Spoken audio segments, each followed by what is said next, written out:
I'm hearing all kinds of conspiracy theories. I'm hearing, it's Obama, it's this, it's that, whatever the case may be. But I want to sit down and talk about this from a different angle, because I think some people are missing part of the story.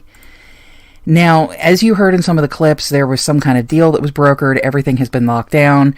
We didn't get to see all of the evidence in the case. We only got to see parts of it. That's just the way these things work. That's the way it is in all of these cases. You don't ever get to see all of the evidence. And apparently now, because they have decided to wipe the charges clean, they are not going to take it to trial, and they have locked everything down. We are never going to see any of that evidence. Now, you saw the police department is upset. The mayor is upset. A lot of people were shocked. A lot of people are upset. And a lot of people want to know what the heck is going on. And like I said, I'm hearing all the conspiracy theories about it. I'm hearing, just a lot of bizarre stuff. However, I want to take you guys back to Monday. And this is part of the story that I think everybody is missing. And I kind of thought about it as soon as I heard the story this morning. I kind of thought about this because they immediately said that there was some kind of a deal. Now, when there's a deal made, I know Jussie Smollet is still saying that he's innocent. Maybe he is, maybe he isn't. I think there's about 5 people that still believe he was actually innocent. However, since he's not being tried, maybe he is, maybe he isn't. We just don't know. Unfortunately, they didn't tell us one way or the other.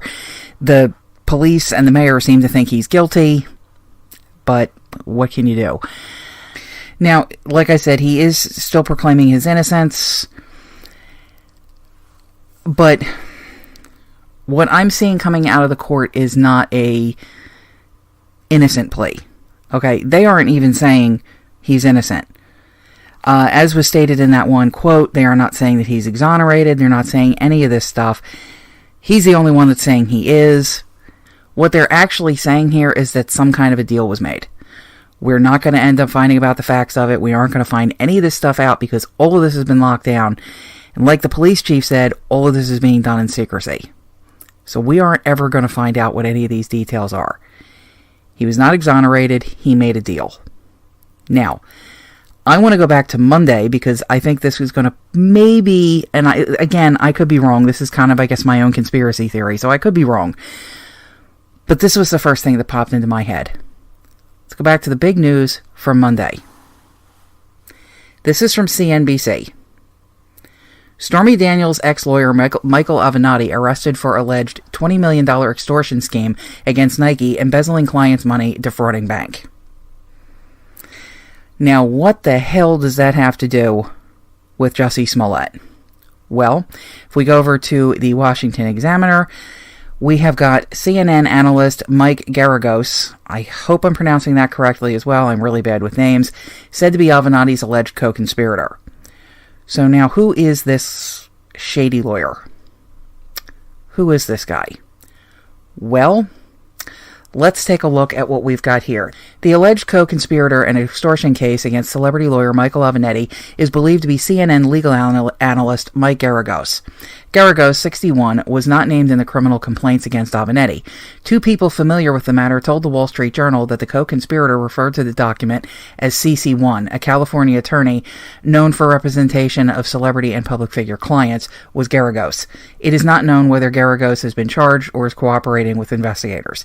A CNN spokesperson told the Washington Examiner on Monday afternoon that Geragos is no longer a CNN contributor. One of the best-known criminal defense lawyers in America, Geragos' clients have included football player Colin Kaepernick, the late singer Michael Jackson, actress Winona Ryder, former Congressman Gary Condit, jailed Clinton associate Susan McDougal, murderer Scott Peterson, former hockey player Scott Barney, and actor Jussie Smollett. So let's see. On Monday, we find out that Avenatti has been arrested and charged with an extortion plot against Nike. Later on that day, it is alleged that this Mark Geragos is also the co-conspirator. It's being alleged, okay, that he's the co-conspirator. And then today, suddenly, in a surprise twist and in a stance before the judge that lasted less than 5 minutes, Jussie Smollett's 16 felony charges were wiped away.